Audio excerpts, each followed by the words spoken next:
Alors en cette nouvelle année, je pense qu'il faut commencer par regarder dans le rétroviseur. Se dire qu'en 2017, on a fait deux grandes choses. On a d'abord élu Emmanuel Macron, un président de 39 ans qui était jeune, ambitieux pour la France. Et ça, c'était un challenge. Et ensuite, de lui donner une majorité avec des gens qui vous ressemblent, qui sont issus de la société civile, qui ont arrêté leurs activités professionnelles pour se consacrer pleinement à leur mandat et pour finalement donner un nouveau cadre pour réformer la France en profondeur. Ça commençait par stopper l'état d'urgence et remettre en place des règles de circulation, de contrôle d'identité, de contrôle en général sur la vie publique qui soit un cadre fixe et qui ne soit plus dans l'urgence. Ensuite, c'était réformer les ordonnances travail parce que ça, c'était très important, notre pays en avait besoin. Ensuite, c'était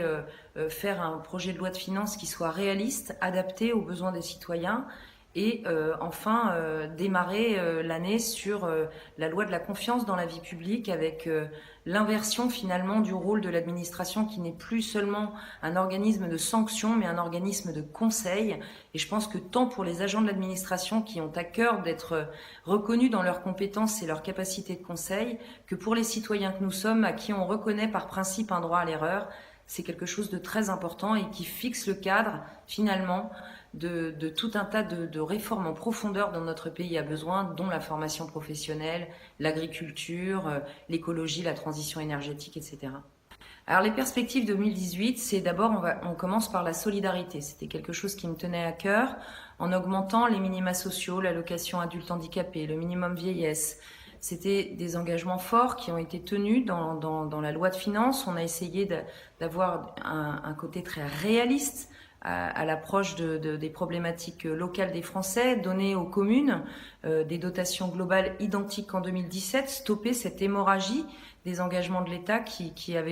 nous avait précédés finalement, redonner confiance dans la vie avec les administrations, pour les entrepreneurs, pour les agriculteurs, pour les professions libérales, avec l'institution du droit à l'erreur, des champs d'expérimentation sur plein de départements et je vais m'engager fermement pour que le Var soit un champ d'exploitation pour plein de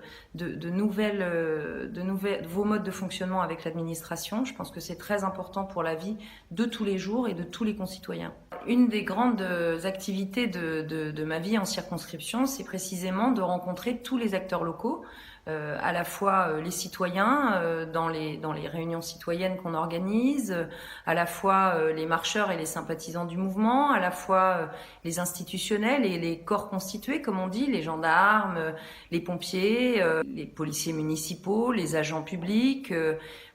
et les maires, les élus locaux, pour essayer de faire remonter à Paris le plus de choses sur les besoins du terrain et qu'on adapte au mieux les lois qu'on fabrique à Paris. Je travaille à la Défense, vous savez que le Var est le premier département de la Défense, donc c'est une activité très importante pour nos concitoyens. Donc j'ai choisi de vérifier l'application particulièrement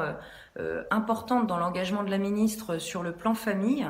pour essayer de voir si effectivement au quotidien les familles de militaires qui sont projetées en OPEX ou qui vont muter ont bien pu bénéficier de facilités d'organisation pour les déménagements, pour les inscriptions à l'école, pour les rencontrer au quotidien, pour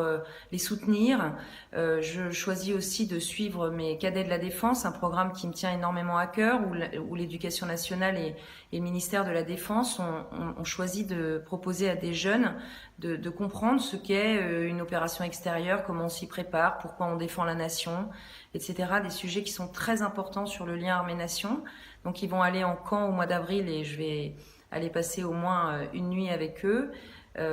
Voilà, donc ensuite effectivement je suis toujours rapporteur du budget de l'armée de terre, donc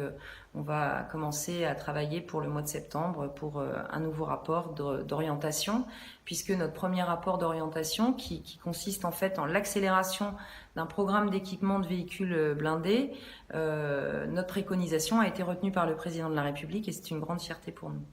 Alors je vous souhaite surtout que notre pays continue de connaître la paix,